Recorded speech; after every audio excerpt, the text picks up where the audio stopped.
City. Carlo Nograles laban kay dating Pangulong Rodrigo Duterte. Ayon kay Carlo na dating Cabinet Secretary ni Digong, handa siyang makipagtapatan sa dating Pangulo. This is for the people of Davao. This is for the people who have a choice. This is for the people who have a choice. Ito si Nograles, ang labo. This is for the people of Davao. Ang alin? Ikaw? Pangina mo gagawa mo sa people of Davao? Eh, yung mga Duterte may mga nagawa na, may ginawa na. Kita mo, unlad-unlad ng Davao. For them to have a choice. Choice of what? Good versus bad, ganun? Anong choice? Alin ka dun sa choices? Ikaw ba yung good choice or bad choice or ladies choice? Ano ka dun? Wala kang maano eh.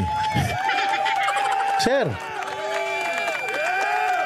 usually, para kang si Hani Lacuna. Oo, para kang si Hani Lacuna na ayaw lang kay Isko kasi nga nangako na si Isko na hindi na babalik sa politika. Walang masabi si Hani Lacuna sa mali ni Isko sa Maynila. Wala siyang sinabing ninakaw niya yung ganito, lumala yung ganito, pumangit yung ganito, ganyan. Wala siyang sinasabing ganun. Bakit? Kasi walang ginawang pangit si Isko nung mayor siya ng Maynila eh. Kaya nga gusto siya ulit ng tao bumalik. Now, Carlo Nograles, magpakita ka ng mga bagay na dapat nilang ayawan sa mga Duterte. Pero wala siyang maibigay. Gusto lang niya magkaroon ng choice yung tao kasi sure win lagi yung mga Duterte eh. Masyado silang laging sure win eh. So, baka naman pwede para may kalaban lang.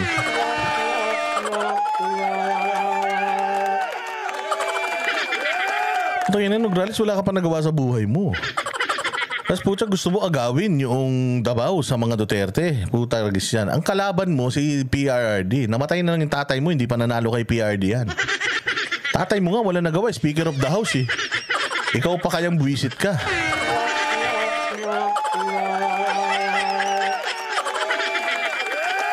Eh, puro naman kayo mga traidor. Kapatid mo, traidor. Ikaw, traidor. Tatay mo, traidor din.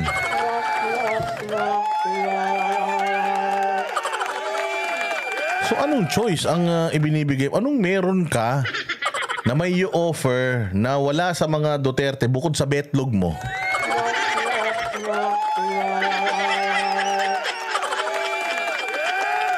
Wala. Wala. Chance, makapili man lang sila. Baka pili man lang sila. Putangin na, bakit ko pipiliin yung tuyo kung adobo yung ulam? Parang pinapili mo sa lechon versus lupa.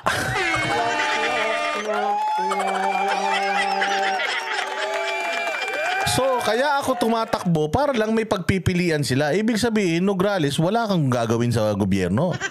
Wala kang gagawin sa Davao. O para lang, baka sawa na sila sa Duterte, ako naman. Wala kang plataforma, ganun. Basta lang gusto mo lang may pagpipilian sila.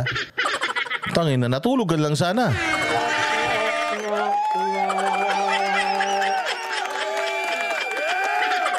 Abay, loko-loko ka pala eh. Tangin na eh, una sa lahat, ang pogi ni Basti. Tangin na, wala kang abs.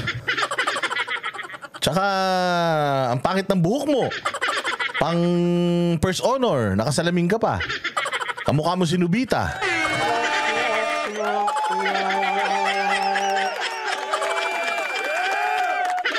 Putangin na, itsura pa lang, hindi ka napipiliin ni Carlo.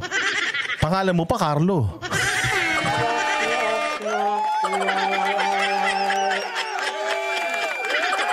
Tayo na, sino dito ang pipili sa pangalang Carlo versus Sebastian? Puta, pag narinig mo Sebastian, putang ina, malaki yan.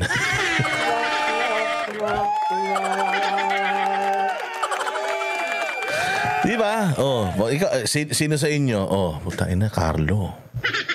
Hoy, crush mo daw si Carlo. Si Carlo, tang ina nun. Review ng review, parang tanga, wala may exam. Aral lang aral, summer. Eh, pag mo, oy, tinatawag ka na ni Sebastian. Oy, putang ina, si Sebastian, malupit yan. Oh, Sebastian, malupit yan. Putang ina yan, sigurado masarap yan.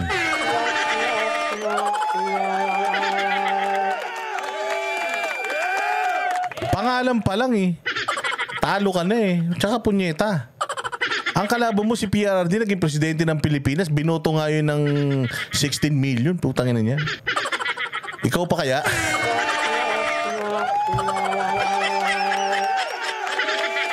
Loko-loko ka. Pinakamarami mo yung siguro botong nakuha eh nung nanalo kang congressman.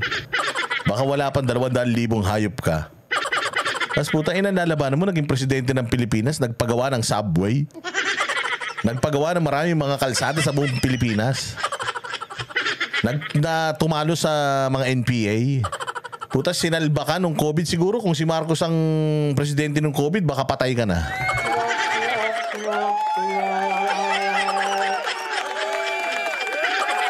Oh, hindi ba? Putang ina, matindi ka rin ha. Oo, matigas ang mukha mo ha. Pagka-Vice Mayor naman, running mate ni Carlo si Davao City 1st District Councilor Bernie Alag. Ito si Alag. Ano ba to? May topak ba to? Tangina, sino? Tangina niyan. Apelido mo pa lang eh. Hindi na iboboto ng ano eh. Ng tao eh. Ang gulo-gulo, Alag. Parang bulol. Sino ba to? Magaling ba to?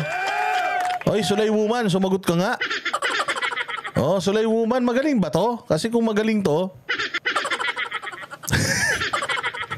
ano ba to? May topak ba to? Ang kalaban niya si Baste? Tayo na siguro kukuha lang to ng campaign funds.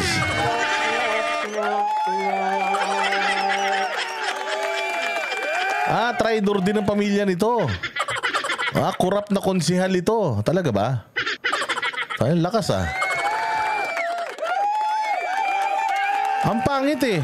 Tinan mo sabi nga ni Garski, tinan mo. Duterte, di ba? Pagka-campaign. Tangin ang pangit nito. Alag, ang pangit.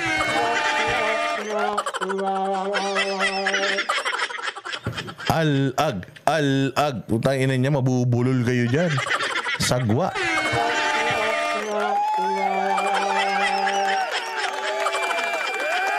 Oh, sige. Kakalabanin niya si incumbent. Tangina, tingnan mo naman yan. Putas, saan ka makakita? Kanina pa umaga naligo, hapon na, basa pa buhok.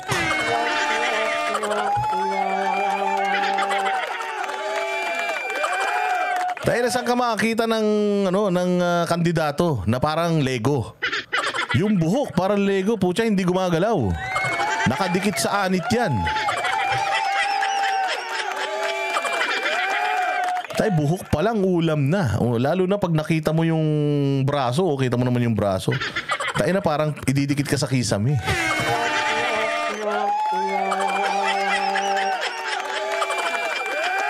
Pucha, pag ito ang naging jowa mo, pucha, pati kisame mararating mo. Ewan ko lang kung paano niya gagawin yun. Pero ito, pagka ganito, naku po.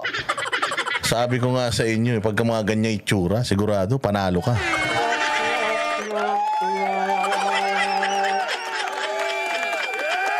Pag ito ang naging jowa mo, pucha, hindi mo alam kung saan kakakapit. Kakapit ka ba sa patalim? Kakapit ka sa matigas? Kakapit ka ba sa madulas? Bahala na.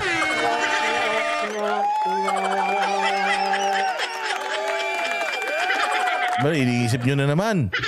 Pucha, talagang pag nakikita nyo talaga si Basti, kayo mga babae, mga manyakol talaga kayo eh. Puro babae na naman yung nagko-comment oh.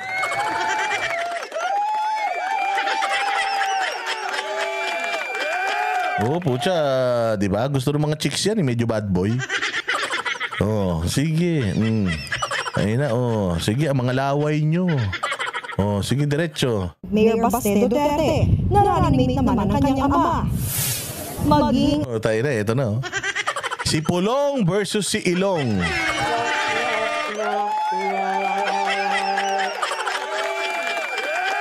Tayo na, papaano ka boboto sa isang tao na putain na hindi sa sarili niyang muka, wala siyang tiwala, ilong peke.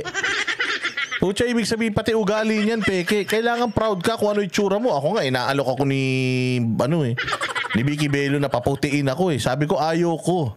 Pinanganak na akong ganito. Tsaka pag pumuti ako, hindi na nila ako maaasar. Kaya ayan, sabi ko, hindi na. Tira mo pa ako puti kasi gusto ko maging totoo ako sa sarili ko. Egoy ako talaga. Ito, tinan mo yung ilong, oh. Peke. So, ibig sabihin, peke ito. Pati puso nito, peke. Putang ina niyan. Tsaka, putang ina niyan, pati KOJC, tinulungan tong hinayupak na to. Ninala pa to sa SMNI. Putang ina, all praises pa yan kay Pastor Kibuloy nun. Tapos siya nanguna. Para ang SMNI mawala ng prangkisa. Kapal ng mukha mo, te.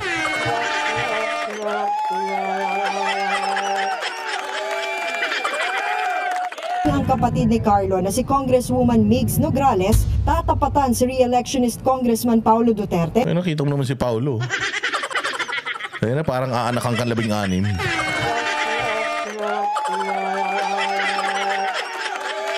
Pucha, mga ganyang muka. Ay, mga ganyang muka. Pucha, taon-taon buntis ka dyan. Oo.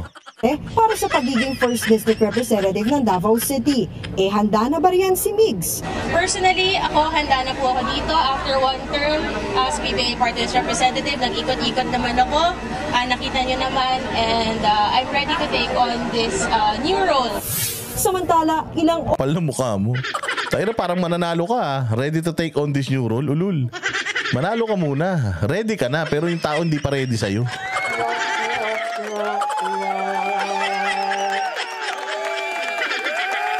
oras matapos maghain ng Certificate of Candidacy ang mga Nograles, umugong ang bali-balitang babawiin daw ni dating Pangulong Duterte ang kanyang kandidatura sa pagka-mayor para tumakbong senador. Sabi ni dating Labor Secretary Silvestre Bello III, narinig niya rin ang balitang yan. Marami ng balita na nakakarating sa akin na nag-withdraw siya. Baka naman sa ATM lang. Oo, nag-withdraw lang sa ATM. Siyempre punta Maynila, lang wala siyang pera. Dumaan sa ATM, sabi, withdraw muna ako. Siguro, tangin na mag-withdraw daw. The next lang agad, nag-withdraw na. Pucha yan. Nag-withdraw ng pera, baka hindi naman kasi malino. Kayo masyado kayong judgmental. Bilang kandidato para mayor. Pero hindi ko pa siya may nakakausap mismo. Pero tinabla ito ni dating presidential spokesperson Attorney Salvador Panelo. Hindi siya magpapile in the first place. He will remain as a candidate for mayorship sa Davao. Nauna na ring sinabi ni Digong na may edad na siya at mahihirapan ng mangampanya sa national level. Hindi naman nagtataka si dating Senator Laila de Lima saan niya yung estilo ng tila pag-uurong-sulong ni Duterte sa pagtakbo. Napaka-typical of him, no? Ganyan talaga ang style niya. Nang lilito, nang gugulo, nang loloko. Tanga. Putangin nyo, kayo lang naman ang nalilito, kayo lang naman ang nanggugulo, kayo lang naman ang naluloko.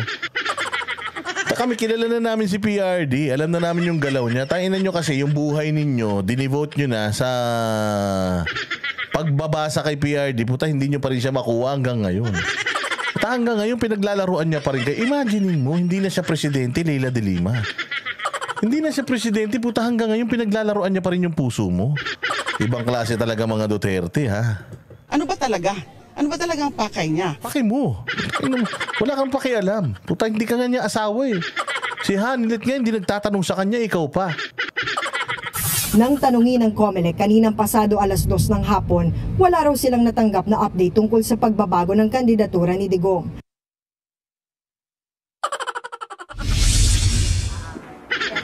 Ayun na nga. So, ang mga Duterte at ang mga Nograles ay magtatapat na. Kaya lang, wala silang pantapat kay Wala silang pantapat kay Baste. Si Al-Ag yung pantapat nila eh.